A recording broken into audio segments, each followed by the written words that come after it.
अस्सलामुअलैकुम मेरे अजीज़ हमवतनों, welcome to the master. हर रोज़ ये आदमी देख रहे हैं, इस आदमी ने स्वीडन के अंदर खड़े होकर ईद के दिन कुरान मजीद की बेहुरमती की, कुरान मजीद को उसको जलाया, उसके साथ फुटबॉल की तरह खेला। उसकी मैं विजुअल तो सही तरह आपको दिखा नहीं सकता। असल क्या वजह है, स्वीडन ने आज क्या है अपनी जो गलती है इस गलती को तस्लीम कर लिया। उसको मुसलमानों का डर था, उसने कहा कुरान मजीद जलाने की उसकी सबसे बड़ी गलती थी। ये आखिर स्वीडन को किस चीज़ का डर था? पहले तो स्वीडन की जो हुकूमत है उसको सपोर्ट कर रही थी, स्वीडन की पुलिस उसके साथ खड़ी थी कि आप फ्रीडम ऑफ एक्सप्रेशन कर लो, कुरान मजीद को जला लो। लेकिन आज क्या हुआ, स्वीडन गवर्नमेंट कंडेम्स का क्या मतलब होता है? मुजम्मत करना। स्वीडन गवर्नमेंट मुजम्मत करती है कुरान बर्न की। जो ईद के दिन कुरान को जलाया गया था, पाकिस्तानियों अगर आपको नहीं पता तो मैं आपको बता रहा हूं, उसने कहा है ये इस्लामोफोबिया है, मतलब इस्लामोफोबिया इस्लाम के खिलाफ है, मतलब इस्लाम से हेट्रेड बहुत ज्यादा है। और उसकी जो मिनिस्ट्री ऑफ फॉरेन अफेयर्स है उसने कहा है ये इंडिविजुअल एक्ट हैं, they are not reflective of government views. पहली बात, पहले तो ये अपने क्या है साथ पुलिस खड़ी होकर उसको सपोर्ट कर रही है। आज उसका पैराडॉक्स देखो, आयरनी देखो, आज उसके क्या है कह रही है ये गवर्नमेंट का व्यू नहीं है। अगर गवर्नमेंट का व्यू नहीं था तो इनकी कोर्ट ने इजाजत क्यों दी पहले उस बात को?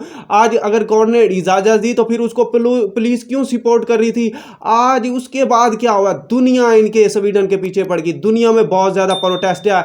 इराकी भाइयों ने तो ऐसा किया, स्वीडन की जो एम्बेसी है उसको तोड़ दिया, उसकी जो breach Sweden embassy over Quran बनी की, स्वीडन की एम्बेसी की सिक्योरिटी तोड़ दी। वहां घुस के सारे जो इराक के मुस्लिम भाई थी उन्होंने तबाही मचा दी इराक के अंदर जो स्वीडन की एम्बेसी थी। इसी तरह पूरी दुनिया में जो एहतजाज है वो हुआ। मैं सबकी तो डिटेल नहीं बता सकता, लेकिन सबसे जो बड़ा नुमायां किरदार था वो OIC का, ऑर्गेनाइजेशन ऑफ इस्लामिक कॉपरेशन। इन्होंने क्या है, इन्होंने मीटिंग बुलाई। इस कंट्री के अंदर कितने मेंबर हैं? 57, मतलब 57 जो मेंबर हैं इस्लामिक स्टेट्स के वो इसके अंदर हैं। अगर वो डिसाइड करते स्वीडन को क्या है इसकी चीज़ें बाइकाट दो तो स्वीडन की इकोनॉमी क्या हो जाती? ठप हो जाती। स्वीडन की क्या जो इकोनॉमी ठप हो जाती, मतलब उसकी रिप्रेजेंटेशन, उसकी अहमियत भी ठप हो जाती। सवाए क्या ऑर्गेनाइजेशन ऑफ इस्लामिक कंट्रीज ने किया, यूरोपीय यूनियन भी क्या है इसके खिलाफ होगी। उसने कहा ये कुरान बर्निंग ठीक नहीं है।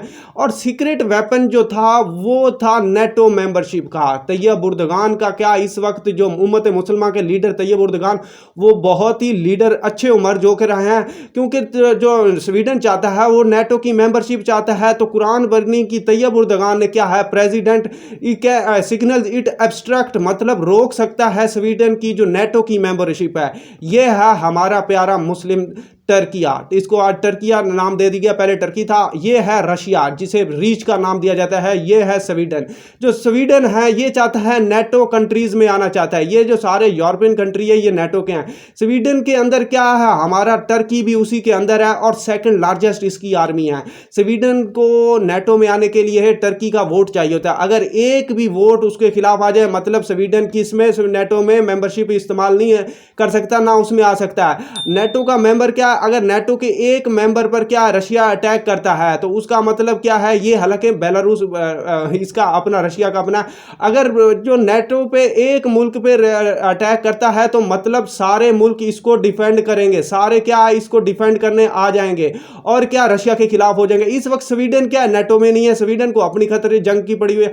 अगर रशिया इस पे स्वीडन पे अटैक करता है तो और नेटो का मेंबर नहीं हो तो स्वीडन की मदद कोई नहीं आएगा। इसी वजह से 12 जुलाई तक वेलिनस में जो नेटो की मेंबरशिप की मीटिंग होनी है वहां उसमें को बचाने के लिए क्या उसको टर्की का वोट चाहिए। इस वजह ये सीक्रेट वेपन था मुसलमानों का, इसी वजह से उसने कंडेम्स किया है यूरोपीय यूनियन के नेटो में आने के लिए। अगर टर्की, तो मैं तो कहता हूं बिल्कुल करे ना, इसको किसके रहमो करम पर छोड़ दे, रशिया के। रशिया इसके साथ अपना हिसाब किताब पूरा कर लेगा। जब इस पे अटैक करेगा कोई इसकी मदद को नहीं आएगा, तबाह बर्बाद कर देगा इसको, जैसे आजकल यूक्रेन में हाल हो रहा है। Keep watching, stay tuned with us, may Allah bless you, Allah Hafiz.